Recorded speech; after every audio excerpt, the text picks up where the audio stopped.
ചക്കമേളയിൽ ഹൽവ സെക്ഷനിലാണ്. അപ്പോൾ ഇവിടെ നല്ല ചക്ക ഹൽവയൊക്കെ കിട്ടും. നമുക്ക് ചേട്ടനോട് ചോദിക്കാം കൂടുതൽ വിശേഷങ്ങൾ. ചേട്ടാ, എത്ര നാളായി ഈ ഒരു ചക്കമേളയിൽ പങ്കാളിയായി? നമ്മളെല്ലാ വർഷവും ഇങ്ങനെ ഓരോ സ്ഥലങ്ങളിൽ, തിരുവനന്തപുരത്ത് അല്ലെങ്കിൽ കൊല്ലത്ത്, അങ്ങനെ ഓരോ സ്ഥലങ്ങളിലെല്ലാം നമ്മളിങ്ങനെ ഈ ഫെസ്റ്റിന് അലുവയായിട്ട് പോകുന്നതാണ്. കോഴിക്കോട് നിന്നുള്ള വിവിധ തരം അലുവകളാണുള്ളത്. പൈനാപ്പിൾ, ബദാം, പിസ്ത, മുന്തിരി, ഗോതമ്പ്. പിന്നെ മെയിനായിട്ട് ചക്ക മഹോത്സവം വരുമ്പോഴത്തേക്ക് ചക്ക അലുവയാണ്. ചക്കയുടെ തന്നെ പല വെറൈറ്റിയിലുള്ള അലുവ ഉണ്ട് ചക്കയുടെ. എങ്ങനെയാണ് ചക്കയുടെ ഐഡിയ കിട്ടിയത്? ചക്ക അലുവ ഈ ഒരു മേളയിൽ കൊണ്ടുവരണമെന്ന് തോന്നിയത്? ചക്ക മഹോത്സവം എന്ന് പറയുമ്പോഴത്തേക്ക് ഏതായാലും വരുന്ന ആൾക്കാർ അതിൻ്റെ പ്രോഡക്റ്റ് എന്തെങ്കിലുമൊക്കെ ആവശ്യപ്പെടുമല്ലോ. അപ്പോൾ അങ്ങനെയാണ് നമ്മൾ മെയിനായിട്ട് ഇവിടെ ഏറ്റവും കൂടുതൽ വിറ്റഴിയുന്ന സാധനം അത് തന്നെയാണ്. ചക്കയലുവയാണ് കൂടുതൽ ആൾക്കാർ ചോദിക്കുന്നത്. ഇപ്പം തന്നെ നമുക്ക് വരുന്ന ആൾക്കാർ അതാണ് നമ്മൾ ജസ്റ്റ് സാമ്പിളായിട്ട് കൊടുക്കുന്നത്. അത് കഴിച്ചു കഴിയുമ്പോൾ അത് മേടിക്കുന്നതോടൊപ്പം തന്നെയാണ് ബാക്കിയുള്ള അലുവകളും മേടിക്കുന്നത്. അപ്പോൾ ഈ ചക്ക അലുവ എന്ന് പറഞ്ഞു കഴിഞ്ഞാൽ കോഴിക്കോട് നിന്ന് വരുന്നതല്ല. നമ്മളിവിടെ ഈ പറഞ്ഞ കരുനാഗപ്പള്ളി തന്നെയുള്ള ഒരു കുടുംബശ്രീയുടെ പ്രോഡക്റ്റാണ് നമ്മൾ എടുക്കുന്നത്. ബാക്കിയുള്ള ഐറ്റങ്ങളൊക്കെ എന്ന് പറഞ്ഞു കഴിഞ്ഞാൽ കോഴിക്കോട് നിന്ന് വരുന്നതാണ്. അപ്പം ഏറ്റവും കൂടുതൽ ആൾക്കാർ പ്രാധാന്യം കൊടുക്കുന്നതെന്ന് പറഞ്ഞാൽ ചക്ക അലുവയ്ക്ക് തന്നെയാണ്. അത് സാമ്പിൾ കഴിച്ചു കഴിയുമ്പോൾ അതിൻ്റെ കൂടെ തന്നെ ബാക്കിയുള്ളതും കൂടെ ഒരു സൈഡായിട്ട് ബാക്കിയുള്ള അലുവകളൊക്കെ മേടിക്കാറുണ്ട്. ചക്ക അലുവയ്ക്ക് തന്നെയാണ്. അതെ.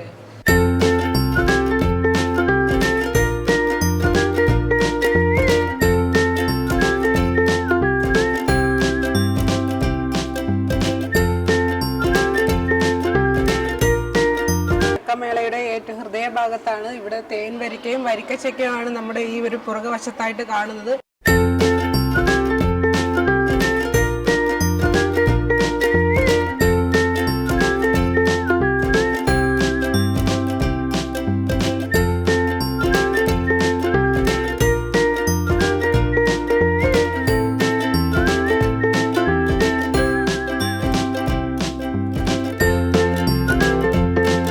ചക്കപ്രേമികൾക്ക് വേണ്ടി ഇവിടെ ഒരുപാട് വെറൈറ്റീസ് ഓഫ് ചക്കകളുണ്ട്. തേൻ വരിക്കയായാലും വരിക്കച്ചക്കയായാലും. ഈ ഒരു ചക്ക ഇല്ലാത്ത സീസണിലും ഈ ഒരു മേള സംഘടിപ്പിച്ചതിനെ കുറിച്ച് നമുക്ക് കൂടുതലായിട്ട് അറിയാം.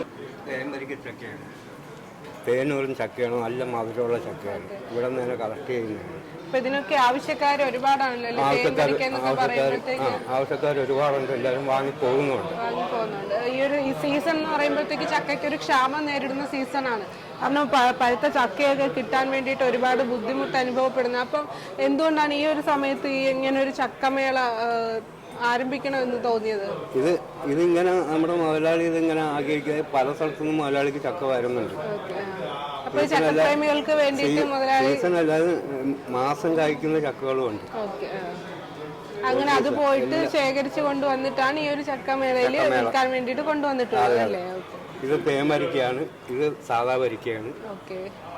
അപ്പൊ ഇതിന് എങ്ങനെയാണ് ഇതിന്റെ വിലയൊക്കെ? വില വരുന്നത് 80 രൂപയാണ്. കിലോ 80 രൂപ. കിലോ 80 ഇത് കിലോ 60 രൂപ. വരിക്കച്ചക്ക 60 രൂപ.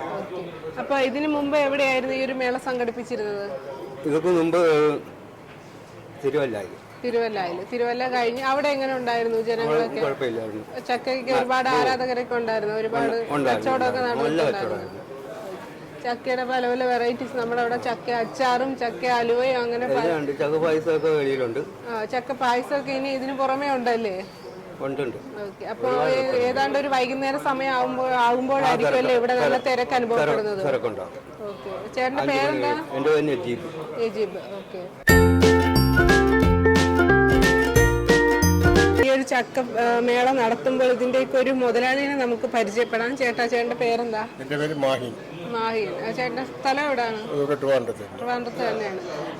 എവിടെ നിന്നാണ് ഇത്രയധികം ഒരു ചക്കപ്രേമികൾക്ക് വേണ്ടിയിട്ട് നടത്തുന്ന ഒരു മേളയാണല്ലോ ഇത്? പിന്നെ സാധാരണ ചക്കയെ പറ്റി ജനങ്ങൾക്ക് നമുക്കിവിടെ ഉൽപാദനമുണ്ട്, ഉപയോഗം കുറവാണ്.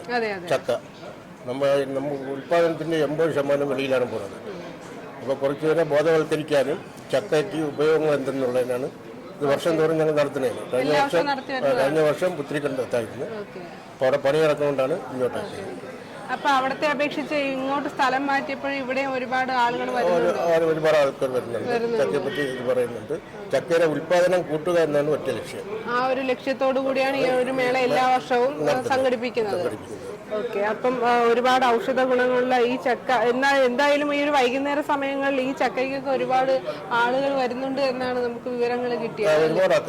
ചക്ക അലുവയായാലും ചക്ക പായസമായാലും അല്ലാതെ ഇത് കിലോയ്ക്ക് വാങ്ങാനാണെങ്കിലും ഒരുപാട് പേരുണ്ടല്ലോ. ഓക്കെ. നമുക്ക് ഒരു വിഷമൊന്നും ചേർക്കാത്ത നല്ല കൃത്യമായിട്ടുള്ള വേറെ ഒരു ഇതുമില്ലാതെ കറക്റ്റ് പിന്നെ കൃഷിക്കാരിൽ നിന്ന് ഡയറക്റ്റ് എടുത്ത് കൊണ്ടുവരുന്ന സാധനമാണ്. ഓക്കെ. അപ്പം ആരോഗ്യത്തോടു കൂടി വാങ്ങുന്നവരും ഇരിക്കുക എന്നുള്ള ഒരു ലക്ഷ്യം കൂടിയാണ് ഇതിന് മുന്നോടിയായിട്ടുള്ളത് അല്ലേ? അതെ.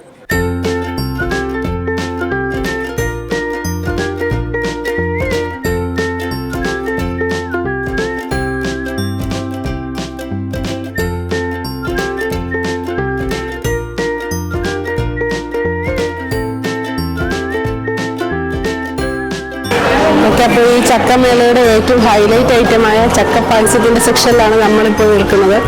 അപ്പോൾ നമുക്ക് അതിനെക്കുറിച്ച് കൂടുതൽ വിശേഷങ്ങൾ അതിൻ്റെ ഓണറിനടുത്ത് ചോദിക്കാം. അതോടുകൂടി നമുക്ക് ഈ ചക്കമേളയിൽ ചക്കപ്പായസം കൊടുക്കുന്ന ചേട്ടനെ നമുക്ക് പരിചയപ്പെടാം. ചേട്ടൻ്റെ പേരെന്താ?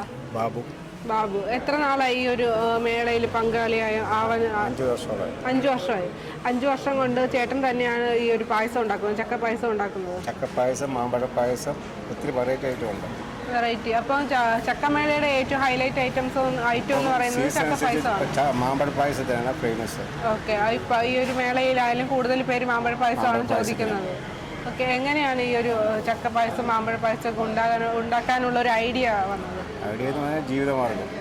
ജീവിതമാർഗത്തിന് വേണ്ടിയാണ്. അപ്പോൾ ഈ 5 വർഷം കൊണ്ടാണ് ചേട്ടൻ ഇത് നിർമ്മിച്ചത്? 5-8 വർഷമായിട്ട് ഇതുണ്ട്. ഞാൻ മെയിനായിട്ട് ഇപ്പം പായസത്തിൻ്റെ 4-5 വർഷമായി. ഓക്കെ.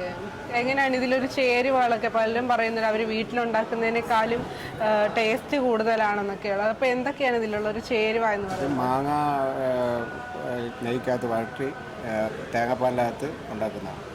അപ്പോൾ ഈ ചക്കപ്പായസോ? ചക്കപ്പായസം സെയിം ഇത് തന്നെ. സെയിം തന്നെയാണ്. ഓക്കെ ചേട്ടാ. അപ്പോൾ ചേട്ടൻ്റെ കൈപ്പുണ്യം എനിക്ക് തോന്നുന്നു വൈകുന്നേരം ആകുമ്പോഴത്തേക്കും കൂടുതൽ തിരക്ക് ആയിരിക്കും. നല്ല തിരക്ക്. ഓഫീസേഴ്സൊക്കെ വിട്ട് കഴിയുമ്പോൾ നല്ല തിരക്കാണ്. അപ്പോൾ ചേട്ടന് ഒരു സന്തുഷ്ടവാനാണ്. ഇത്രയും സ്വാദേറിയ ഒരു പായസം ആൾക്കാർക്ക് കൊടുക്കുമ്പോൾ അവർ പറയുന്ന തൃപ്തി എന്ന് പറയുമ്പോൾ ഒരു മനസ്സിന് തൃപ്തി തന്നെയാണ്. മനസ്സിന് തൃപ്തി തന്നെയാണ്. ഒത്തിരി ഉദ്യോഗസ്ഥന്മാരൊക്കെ വന്ന് പറഞ്ഞ് വെറൈറ്റി ആയിട്ടാണ്.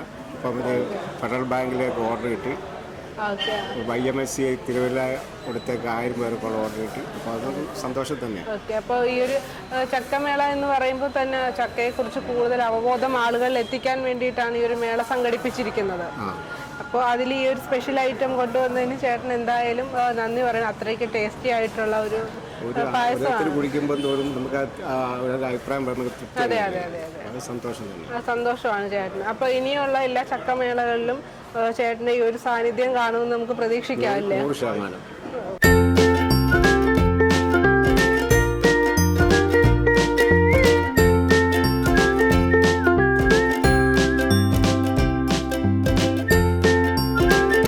ചന്ദ്രശേഖർ നായർ സ്റ്റേഡിയത്തിന്റെ അടുത്തായിട്ടാണ് ഈ ഒരു ചക്കമേള നടക്കുന്നത്. 11-ാം തീയതി വരെയാണ്, ഓഗസ്റ്റ് 11 വരെയാണ് ഈ ഒരു മേള. എന്തായാലും ആരും മറക്കരുത്. എല്ലാവരും ചക്കയുടെ ഗുണവും അതിനെക്കുറിച്ച് കൂടുതലും അറിയുക. സ്പെഷ്യൽ ചക്ക വിഭവങ്ങളും ഇവിടെ ലഭ്യമാണ്. അപ്പോൾ മറ്റൊരു സ്പെഷ്യൽ സ്റ്റോറിയുമായി വീണ്ടും കാണുന്നതുവരെ ക്യാമറാമാൻ വിനു പൊന്നുമംഗലത്തോടൊപ്പം അനുജ പ്രകാശ്.